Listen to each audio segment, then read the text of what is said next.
Welcome back to my channel के guidance में। तो फाइनली से वीडियो बात करें क्लास 12th के स्टूडेंट के लिए जो साइंस का जो अगर फिजिक्स का ये टॉपिक है तो इसमें इंपॉर्टेंट जो मैं क्वेश्चंस जो बताऊंगा जो कन्फर्म 101% आपको बोर्ड एग्जाम में देखने को मिल सकता है। ये किसी भी स्टेट का हो सकता है क्योंकि ये जो हिंदी मीडियम जितने भी स्टेट है ऑल ओवर, आप जैसे कि अगर यूपी बोर्ड की बात करते हैं, बिहार बोर्ड बात करते हैं, एमपी बोर्ड और झारखंड बोर्ड, किसी भी अदर जो हिंदी मीडियम जितने भी बोर्ड हैं उनके लिए सफिशिएंट। ओके, तो अभी तक चैनल को सब्सक्राइब पहली बार विजिट कर रहे हैं तो चैनल को सब्सक्राइब कर ले, बेल आइकन प्रेस कर ले जिससे video notification back to back मिल सके। और मैं इसी तरह से वीडियो मैं लाता रहता हूँ। जो प्रैक्टिस, देखिए प्रैक्टिस मेक्स मैन परफेक्ट होता है, यानी कि आप जितना प्रैक्टिस करेंगे उतना ही आप अपने आप में निखार देखेंगे। तो क्या करें, अपने ज़्यादा से ज़्यादा आप क्वेश्चनों को प्रैक्टिस ज़्यादा से ज़्यादा करें। तो वही मैं प्रैक्टिस लेके आया हूँ। चलिए फर्स्ट क्वेश्चन देखते हैं। तो फर्स्ट क्वेश्चन कह रहा है कि एप्सिलॉन नॉट की बीमा क्या है। देखिए एप्सिलॉन नॉट की जो है डायमेंशन फाइंड करना। देखिए सबसे पहले क्या है, इसको कैसे निकालते हैं। देखिए डायमेंशन जिन बच्चों को निकालना नहीं आता वो एक बार देख ले। फॉर्मूला क्या है epsilon naught, F equal to हम जानते हैं ओ कूलम के नियम से क्या होता है 1/4 पाई एप्सिलॉन नॉट, ठीक। और Q1 upon Q2 upon R square हो जाएगा। अच्छा ये देखिए एफ इक्वल टू क्या होता है 1/4 pi epsilon Q1 Q2 upon R square. अगर इस पूरे इस वाली कांस्टेंट को, अगर इस वैल्यू को अगर हम कांस्टेंट मान लें, अगर ये देखिए यहाँ पे एप्सिलॉन नॉट की वैल्यू चाहिए ना, तो एप्सिलॉन नॉट को इस तरफ भेज देंगे और बाकी के टर्म जो होगा इस तरफ निकल गया, यानी एप्सिलॉन नॉट बराबर क्या हो जाएगा, एप्सिलॉन नॉट बराबर क्या हो जाएगा, ये तो टर्म तो कांस्टेंट है, इसको तो हम एज इट इज छोड़ देंगे। तो क्या हो जाएगा Q1 Q2 अपॉन में एफ इंटू आर स्क्वायर हो जाएगा। अच्छा Q1 Q2 क्या है, ये कूलम है ना, और कूलम तो हम जानते क्या होता है, कूलम तो हम जानते क्या होता है। तो कूलम जो होता है Q equal to I T होता है, Q equal to I T होता है कूलम के नियम से। तो Q इक्वल टू अगर आई टी होता है तो आई तो एम्पियर होता है, तो एम्पियर इंटू टी हो जाएगा, उसका हम स्क्वायर कर देंगे। इतना क्लियर है। अपॉन में क्या होगा, वो अपॉन में क्या हो जाएगा, यानी कि हम जानते हैं कि एफ के जो डायमेंशन क्या होती है ML T-2 होती है, T-2 होती है। अब इसके ऊपर में क्या हो जाएगा, यानी कि A इंटू टी का होल स्क्वायर हो जाएगा। और क्या होगा, नीचे दूरी दूरी यानी कि L2 हो जाएगा, इसी में मल्टीप्लाई में L2 हो जाएगा। जब इसको हम ऊपर जब काटेंगे पीटेंगे, जो फाइनल आंसर हमारा सेकंड होगा, यानी कि M-1 L-3 T⁴ इंटू 8⁴ हो जाएगा, जो कि आपका डायमेंशन यानी ऑप्शन नंबर बी राइट होगा। चलिए आगे क्वेश्चन देखते हैं। तो आगे क्वेश्चन क्या है कि 1/4 पाई का मात्रा जो बराबर किसको होगा। देखिए 1/4 पाई की जो वैल्यू होती है 9 × 10⁹ होती है, यानी कि ऑप्शन नंबर बी राइट होने वाला है। आगे क्वेश्चन कह रहा है कि विद्युत विद्युत तीव्रता जो है उसकी इकाई क्या है। Intensity of the electric field की जो हमें इसकी जो यूनिट फाइंड करना है। देखिए intensity of the electric field की जो यूनिट जो होती है वो वोल्ट होती है, यानी ऑप्शन नंबर क्या होने वाली, फर्स्ट होने वाली। इस क्वेश्चन के लिए राइट ऑप्शन होने वाला, ठीक है। तो intensity of the electric field यानी क्या है, तो इस क्वेश्चन के जो ऑप्शन है ऑप्शन नंबर डी होगा। कैसे होगा डी, अब देखिए intensity of the electric field की बात कर रहा है यहाँ पे। तो ये बोल्ट पहला क्यों नहीं होगा, क्योंकि वोल्ट तो हम जानते हैं बी इक्वल टू क्या होता है W/Q होता है। जब W/Q होता है और W क्या होता है, जूल होता है, जूल पर गुलाम हो जाएगा। अच्छा जूल पर गुलाम जो होता है हम जानते हैं किसका होता है, ये वोल्टेज का होता है, तो ये वोल्टेज का हो गया, ना कि ये इंटेंसिटी ऑफ इलेक्ट्रिक फील्ड का, यानी कि ऑप्शन नंबर ये तो होगा नहीं, ऑप्शन नंबर बी भी नहीं होगा। ये तो जो है चुंबकीय क्षेत्र की तीव्रता का होता है, यानी वोल्ट प्रति मीटर, तो ये भी नहीं होगा, यानी ऑप्शन नंबर डी राइट होने वाले इस क्वेश्चन के लिए। चलिए आगे क्वेश्चन देखते हैं। तो आगे क्वेश्चन कह रहा है कि 3 × 10⁻⁹ ESU, यानी कि जो है इलेक्ट्रोस्टैटिक यानी यूनिट्स का जो आवेश है कितने कूलम के बराबर है। तो ये कह रहा है कि जो कितने कूलम के आवेश के बराबर है। तो देखते हैं इसका आंसर देखते हैं। तो इसका जो आंसर है 1 कूलम के आवेश के इक्वल होगा, यानी कि जो राइट ऑप्शन होगा ऑप्शन नंबर 1 यानी सी इज द राइट होगा। आगे क्वेश्चन देखते हैं। तो क्वेश्चन कह रहा है कि धन आवेशित वस्तु में डैश होता है। देखिए धन आवेशित किसे कहेंगे और ऋण आवेशित किसे कहते हैं। देखिए जब भी कोई इलेक्ट्रॉन है अगर उसकी अधिकता होती है तो हम बोल सकते हैं कि वो ऋण आवेशित हुआ है। क्या हुआ, ऋण आवेशित हुआ है। अगर कोई इलेक्ट्रॉन है, देखिए हम पहले नंबर यहाँ पे तो हम क्या है इसकी न्यूट्रॉन की बात करेंगे नहीं और प्रोटॉन की तो बात करेंगे नहीं इस क्वेश्चन में। जब भी हम क्वेश्चन की बात करेंगे तो हमेशा इलेक्ट्रॉन की बात करेंगे, यानी कि ऑप्शन नंबर बी और सी में ही इसको एक ना एक ऑप्शन होगा। तो कह रहा है कि कोई भी आवेश है तो वो धन आवेशित हो रहा है, तो क्या अगर अगर कोई आवेश धन आवेशित हो रहा है तो उसके ऊपर इलेक्ट्रॉन की जब अधिकता होगा तो वो क्या होगा, ऋण आवेशित होगा, यानी कि उसके ऊपर इलेक्ट्रॉन की कमी होगी, यानी ऑप्शन नंबर सी राइट होने वाले इस क्वेश्चन के लिए।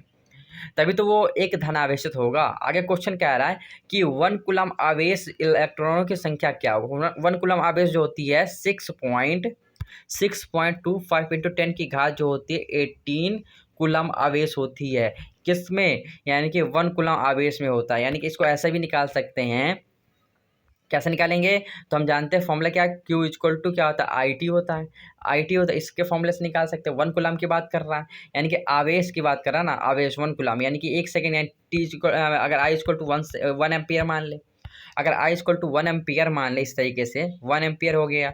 और हम जानते हैं कि टी क्या, टी समय हो गया, ठीक है। और इलेक्ट्रॉन अगर हम इसको टी को हम एक तरह से ईटी लिखते हैं, यानी कि इलेक्ट्रॉन 1.6 इंटू 10 की घात -19 कूलम हो जाएगा। इतना क्लियर, यानी कि 10 की घात -19, यानी कि आपका जो ऑप्शन नंबर बी राइट होने वाला है। इस तरीके से आप निकालेंगे तो आराम से आ जाएगा इजीली। चलिए आगे क्वेश्चन देखते हैं। तो आगे क्वेश्चन नंबर 7 है। तो क्वेश्चन नंबर 7 कह रहा है कि अल्फा कण आवेश जो होता है, प्रोटॉन आवेश का कितना, देखिए अल्फा कण जो होता है वो प्रोटॉन के आवेश के दुगना होता है, यानी कि ऑप्शन नंबर बी। कैसे दुगना होगा आप देखिए, कैसे दुगना मैं बता रहा हूँ कि जो अल्फा कण होता है, यानी कि जो अल्फा पार्टिकल होता है, अल्फा पार्टिकल जो होता है वो आवेश के जो होता है वो 2 टाइम्स होता है, यानी प्रोटॉन के 2 टाइम्स होता है। कोई भी जो, जैसे कि अगर मान लेते इलेक्ट्रॉन का जो आवेश होता है कितना होता है, यानी कि 1.6 इंटू 10 की घात -19 होता है। इतना क्लियर है। 19 कूलम होता है उतना नेगेटिव में। इतना क्लियर है। अगर हम यहीं पे बोले कि अल्फा पार्टिकल का आवेश क्या होगा, तो अल्फा पार्टिकल जो आवेश जो होगा सेम ऐसे, लेकिन ये नेगेटिव पे जगह वो खाली पॉजिटिव हो जाएगा, यानी पॉजिटिव में क्या होगा 3.2 इंटू 10 की घात -19 कूलम आवेश इसमें भी होगा। तो बस डिफरेंस ये है कि जो इलेक्ट्रॉन में है वो नेगेटिव चार्ज होता है और प्रोटॉन में जस्ट इसका डबल चार्ज होता है, यानी कि जो अल्फा पार्टिकल है वो हमेशा दुगना होता है किसके, कोई भी पार्टिकल, यानी कि अगर वो प्रोटॉन है तो प्रोटॉन के दुगना होगा, इलेक्ट्रॉन है तो इलेक्ट्रॉन के दुगना होगा। तो इतना क्लियर है। आगे क्वेश्चन देखते हैं। तो क्वेश्चन कह रहा है 1 माइक्रोकुलाम एंड 5 माइक्रोकुलाम दो आवेशित कण जो है 10 सेंटीमीटर की दूरी पर रखे तो लगने वाला बल का अनुपात क्या होगा। अब देखिए जो कुलम के नियम, अगर आप कुलम के नियम जानते होंगे तो एफ इक्वल टू क्या होता है, अभी जस्ट मैंने फॉर्मूला तो 1/4 pi epsilon naught, 1/4 pi epsilon naught Q1 Q2 upon R square होता है। अगर कुलम के नियम से अगर हम जानते हैं, अगर इस बात का देखिए, अगर Q1 और Q2 की वैल्यू अगर हम इसको लेट क्या कर ले, अगर ये फॉर्मूला से अगर Q1 की वैल्यू अगर हम मानते हैं 1 माइक्रोकुलम, जब माइक्रोटाइम 10 की घात -6 कुलम हो जाएगा। अगर यहाँ पे Q2 की अगर वैल्यू निकालते हैं तो 5 × 10 की घात -6 कुलम हो जाएगा। इतना क्लियर है। अब देखिए Q1 की वैल्यू गिवन है, Q2 की वैल्यू गिवन है, और हम जानते हैं कि 1/4 पाई एप्सिलॉन नॉट की वैल्यू जो होती है 9 × 10 की घात 9 होती है। तो देखिए इसकी वैल्यू गिवन और बीच की डिस्टेंस यानी कि r, यानी कि जो r स्क्वायर है उसकी वैल्यू, तो देखिए सेंटीमीटर, इसको पहले मीटर में कन्वर्ट करें तो 10 की घात माइनस का क्या हो जाएगा मीटर में, यानी 10 की घात -4 हो जाएगा मीटर में।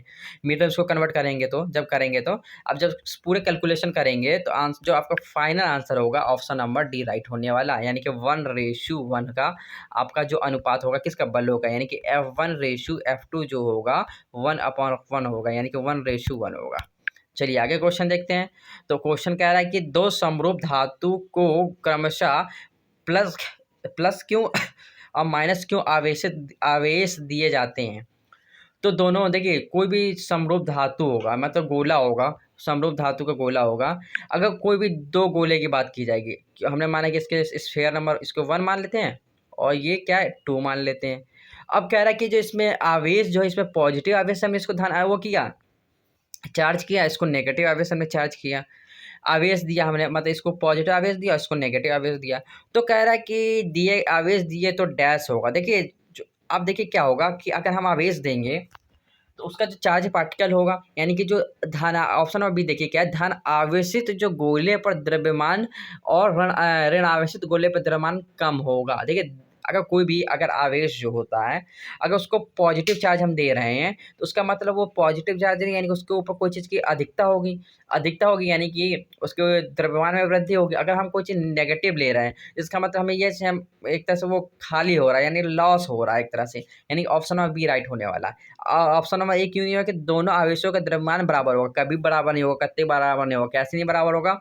अगर कोई पार्टिकल जो है पॉजिटिव है, कोई पार्टिकल नेगेटिव है, क्या आप इन दोनों को इक्वल हम कर सकते हो, कभी नहीं कर सकते, ये दोनों एक दूसरे को न्यूट्रलाइज कर देगा। तो ऑप्शन नंबर ए कतई नहीं होगा। ऑप्शन नंबर बी होगा इस क्वेश्चन के लिए। और क्या ऋण आवेशित गोले के द्रव्यमान जो है धन आवेशित गोले के द्रव्यमान से कम होगा। देखिए ऋण आवेशित गोले का जो द्रव्यमान है धन आवेश के ये भी देखिए ऑप्शन नंबर सी, और ऑप्शन नंबर बी, यानी कि इन दोनों में बच्चे बहुत कन्फ्यूज, यानी कि इस क्वेश्चन का ऑप्शन होने वाला है ऑप्शन नंबर बी राइट होने वाला है। आगे क्वेश्चन देखते हैं।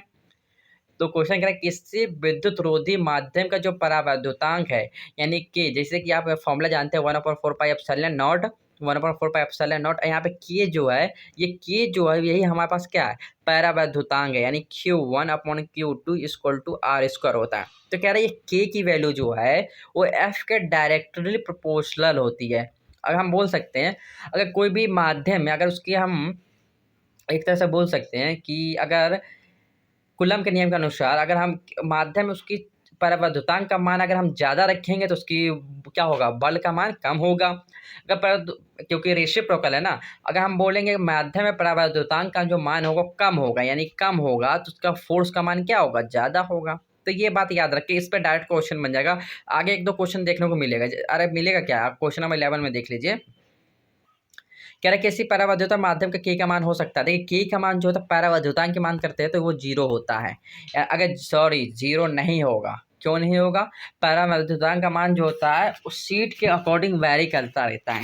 यानी कि इसको हम इस क्वेश्चन के लिए ऑप्शन नंबर डी ले लेते हैं थोड़ी देर के लिए, ठीक है।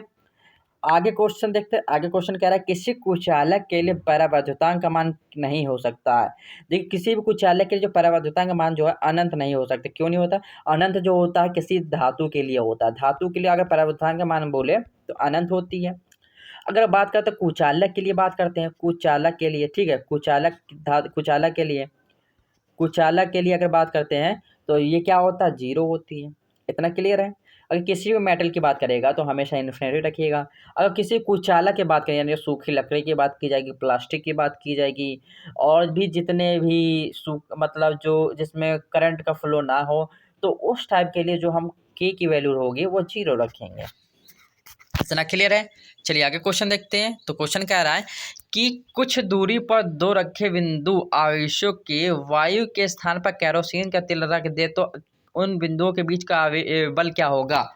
अब देखिए क्या कह रहा है कि जैसे भी मैंने आपको बताया था कि क्या होता है कि जो फोर्स जो होता है 1/4 पाई एप्सिलॉन नॉट के Q1/Q2/R² होता है। हम बोल सकते के जो डायरेक्टली प्रोपोर्शनल 1/K। तो यहाँ पे कह रहा है कि जो माध्यम में है दोनों आवेश के, यानी Q1 और Q2 के माध्यम, यानी कोई Q1 इस तरीके से आवेश और Q2 इस तरीके से आवेश, बीच की दूरी हमने माना कि R² है, ठीक है। इन दोनों के बीच की जो माध्यम में हमने केरोसिन वायु की जगह केरोसिन तेल भर दिया, यानी कि मिट्टी का तेल डाल दिया। तो कह रहा है कि उस पर बल क्या होगा, बल बताना है क्या होगा। अच्छा देखिए, अगर कोई भी दो बिंदु आवेश है, यानी कि Q1 है Q2 है, इनके बीच की दूरी R², इनके बीच का माध्यम को हम वायु हटा करके अगर केरोसिन की तेल भर दें तो उनका परावैद्युतांक का मान क्या होगा। देखिए डायरेक्टली प्रोपोर्शनल। और क्या होगा, केरोसिन तो लिक्विड फॉर्म में होती है, और लिक्विड फॉर्म में यानी कि अगर कंपैरिजन करें किससे, अगर वायु से कंपैरिजन करें तो थोड़ा तो वो गाढ़ापन होता है। जब गाढ़ापन है तो हम जानते हैं के की वैल्यू थोड़ी ज़्यादा, जब के की वैल्यू ज़्यादा होगी तो फोर्स का मान क्या होगा, कम होगा। यानी कि ऑप्शन नंबर ए राइट होने वाले इस क्वेश्चन के लिए। एक्सप्लेनेशन कैसा है आप लोग जरूर बताएं, और सारे क्वेश्चन समझ में आ रहा है कि नहीं आप लोग बिल्कुल बताएं। ओके चलिए आगे क्वेश्चन देखते हैं। तो क्वेश्चन कह रहा है कि दो बिंदु आवेश पहले वायु में तथा फिर के परावैद्युतांक वाले माध्यम में उतनी ही परस्पर दूरी पर रखा जाता है तो दोनों दशाओं में आवेशों के बीच लगने वाला बल का अनुपात क्या होगा। सेम क्वेश्चन मैंने अभी बताया जैसे वैसे। अगर Q1 आवेश इस तरीके से, Q2 आवेश, इनके बीच की दूरी अगर हम मानते हैं R² है तो इनके बीच का जो रेशियो होगा 1:K होगा, यानी कि ऑप्शन नंबर यानी कि 1 राइट होने वाला। आगे क्वेश्चन देखते हैं। दो चालक समान रूप से आकार के है परंतु उनमें एक तांबे का तथा दूसरा एल्युमिनियम का जो कम चालक का। देखिए पहला जो है तांबे का, दूसरा जो है सीट जो है एल्युमिनियम का जो कि कम चालक है।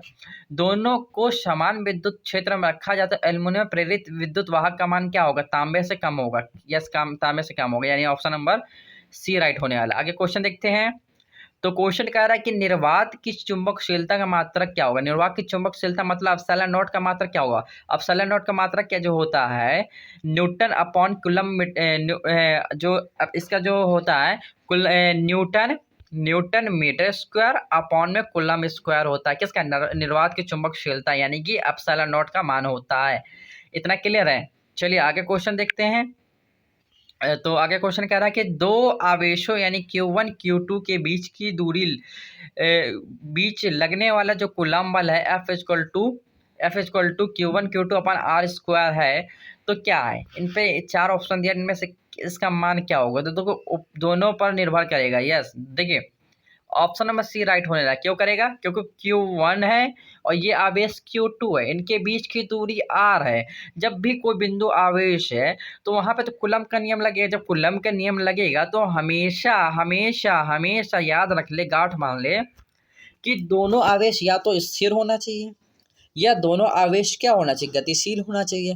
अगर एक आवेश गतिशील है, दूसरा आवेश स्थिर है, तो कूलम्ब का नियम लागू नहीं होगा। अगर दोनों आवेश गतिशील है तब कूलम्ब का नियम सेटिस्फाई करेगा। अगर दोनों आवेश अगर स्थिर है तो कूलम्ब का नियम सेटिस्फाई करेगा। और ये भी बात है, कूलम्ब का नियम जो है उन आवेश पे डिपेंड करती है, उनके बीच की दूरी पे डिपेंड करती है, और साथ ही साथ उसके माध्यम पे डिपेंड करती है कि वो किस माध्यम में रखा गया है। तो इतना क्लियर है। तो देखिए केवल मात्रकों पर निर्भर करती है, बिल्कुल गलत है, यानी ऑप्शन नंबर ये तो हो नहीं सकता। कह रहा है कि आवेशों के बीच के माध्यम पर निर्भर करती है, माध्यम पर करती है, यानी ऑप्शन नंबर बी भी हो सकता है। उपयोग तो दोनों पर निर्भर करता है। देखिए कह रहा है कि ऑप्शन नंबर दोनों पर निर्भर करता है, दोनों में से किसी पर भी निर्भर नहीं करता। देखिए केवल मात्रकों पर निर्भर, यानी कि ऑप्शन नंबर सी राइट होने वाला है, यानी कि ऑप्शन नंबर सी कैसे होगा, केवल मात्रकों पे, यानी कि उसके मात्रक किस क्वांटिटी पे। जैसे कि हमने अगर सपोज डेट हमने माना कि आवेश जो है -3 माइक्रोफैराड रख लिया, अगर Q1 मान लिया ये रखा, Q2 हमने माना कि जो हमने रखा 5 माइक्रोफैराड रख लिया। तो अगर देखिए एक पॉजिटिव चार्ज है, एक दूसरा नेगेटिव चार्ज है, तो दूसरे में तो रिपेल होगा, यानी कि फोर्स ऑफ अट्रैक्शन लगेगा, यानी कि उसके क्वांटिटी पे डिपेंड करेगा। ऑप्शन नंबर सी राइट होने वाले इस क्वेश्चन के लिए। आगे क्वेश्चन देखते हैं। तो क्वेश्चन कह रहा है कि निम्नलिखित में से कौन सा विद्युत क्षेत्र का मात्रक नहीं है। देखिए विद्युत क्षेत्र की बात कर रहा है, तो न्यूटन पर कूलाम है, कैसे है, यानी हम जानते हैं E इक्वल टू क्या होता है, F अपॉन Q होती है, तो F की वैल्यू क्या होता है, न्यूटन होता है, और Q की वैल्यू क्या, कूलाम हो, या न्यूटन पर कूलाम है, पहला ऑप्शन है। यानी वोल्ट प्रति मीटर भी ए बी है, यानी वोल्ट प्रति मीटर भी है। जूल पर कूलाम प्रति मीटर स्क्वायर ए बी है, यानी कि क्या है, जूल पर कूलाम नहीं होगा, जूल पर कूलाम जो होता है वो वोल्ट का मात्रक होगा, यानी ऑप्शन नंबर सी राइट होना है इस क्वेश्चन के लिए। आगे क्वेश्चन देखते हैं। तो विद्युत क्षेत्र की तीव्रता का मात्रक है, intensity of the electric field, जो यूनिट हमें फाइंड करना है intensity of the electric field की। देखिए क्या है कि वोल्ट प्रति मीटर, जैसे कि अपने क्वेश्चन नंबर फर्स्ट अभी 17 में बताया कि intensity of the electric field का जो मात्रक होता है वोल्ट प्रति मीटर होता है, न्यूटन पर कूलाम होता है, या जूल पर कूलाम, और जूल पर कूलाम मीटर भी बोल सकते हैं। और इसका जो intensity of the electric field का जो मात्रक होता है न्यूटन पर कूलाम बोल सकते हैं, या यानी ऑप्शन नंबर ए राइट होने वाले इस क्वेश्चन के लिए। आगे क्वेश्चन देखते हैं। तो विद्युत क्षेत्र की तीव्रता का मात्रक है, तो ऑप्शन नंबर इस क्वेश्चन के लिए भी सेम होगा, ऑप्शन नंबर ए। आगे क्वेश्चन देखते हैं। तो एक इलेक्ट्रॉन वोल्ट क्या होगा, देखिए एक इलेक्ट्रॉन जो एक वोल्ट बराबर क्या होगा, तो 1 वोल्ट बराबर जो होता है W, यानी कि B इक्वल टू क्या होता है, W/Q होता है, W/Q होता है, इतना क्लियर है।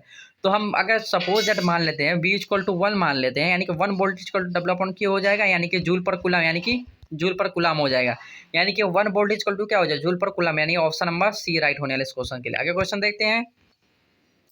तो एक इलेक्ट्रॉन जिस आवेश पर ई आवेश तथा m द्रव्यमान की एक समान विद्युत क्षेत्र में ई गति से प्रवेश करती है, यानी कि कोई भी एक समान चुंबकीय क्षेत्र विद्युत क्षेत्र इस प्रकार रखी हुए हैं, इसमें जो इलेक्ट्रॉन है ई आवेश से इलेक्ट्रॉन गतिशील आगे की ओर कर रहा है, और m द्रव्यमान का है, तो एक समान विद्युत क्षेत्र में कर रहा है, तो इस पर लगने वाला इलेक्ट्रॉन जो अगर मान लेते हैं सपोज है यहाँ पे सब पॉजिटिव चार्ज है, यहाँ पे नेगेटिव चार्ज है, ठीक है।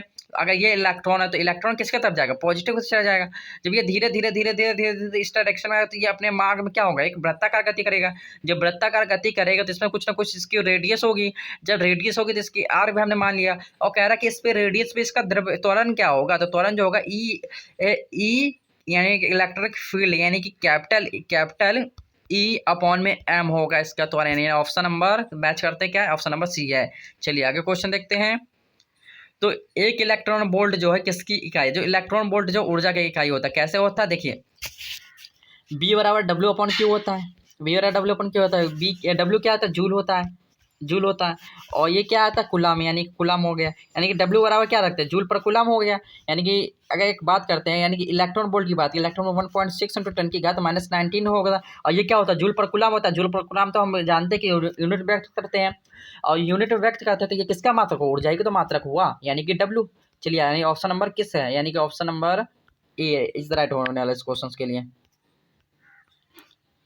तो आज हम क्वेश्चन को 20 तक रहने देते हैं।